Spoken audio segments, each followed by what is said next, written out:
families, parents and anyone concerned about the impact of gender identity ideology and legislation on children. The event is grassroots organised, will feature speakers and rallies at various locations, followed by a march, with the emphasis on it being peaceful and family friendly. The writer and journalist Meghan Murphy will be speaking at one of the rallies. She joins me now live from San Francisco. Meghan, thanks for joining us on the show. Could you tell us a little bit about these protests and what they're all about? Yeah, so it's the 1 million person March for Kids. They're happening all across Canada, which is really amazing because unfortunately Canada has lagged very far behind in the fight against gender identity ideology. And it's about parental rights. It's about what they're teaching kids in school. So in Canada, across provinces, kids are being taught gender identity ideology. In some cases, they're being socially transitioned at school without their parents' knowledge, and parents have had enough, and we're going to come out to protect the kids. We've heard some pretty disturbing stories from Canada, ideas of compelled speech, parents being forced to use language about their children that they don't want to use, and indeed to encourage them to transition, even escalating to criminality. Is it just that Canada has kind of crept into an authoritarian way of thinking? I think so. I mean, Justin Trudeau's Liberal Party sort of has run amok with their own agenda and is not engaging the population in their thoughts or concerns. And this happened way back in 2016 when Trudeau's Liberal Party presented Bill C-16, which was Canada's gender identity legislation.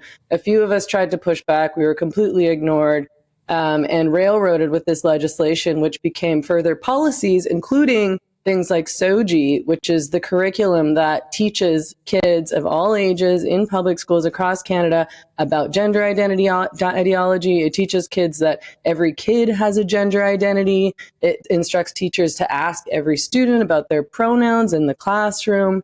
And again, parents don't have any say and often don't again have any knowledge. So kids at school, for example, will decide that, you know, now I'm a girl and now I want to be called Mary, and somewhere down the line, parents will find out and they haven't been informed, and it's quite dangerous.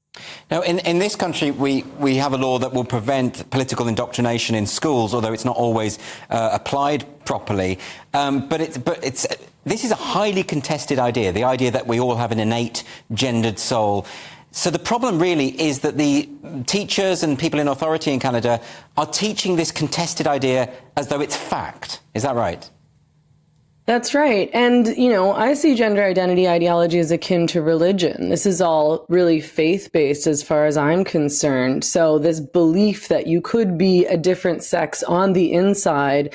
And the dangerous part, of course, is that if you are a different sex on the inside, then you have to transition your outside through extremely invasive, really dangerous experimental surgeries, and through hormones, through puberty blockers that harm kids for life. There's no turning back from this. There's been this line from the trans activists, from proponents of gender identity ideology, that, you know, taking puberty blockers and going on hormones is temporary and you can go back, but you can't. And these are minors. These kids cannot consent to something they don't even understand. These are kids who at this age have no idea whether or not they want to be parents when they get older. They don't understand sexual pleasure. They don't understand that these kinds of surgeries, these hormones, this kind of medicalization will sterilize them for life, will ensure they can't have, you know, healthy, enjoyable sexual relationships as adults.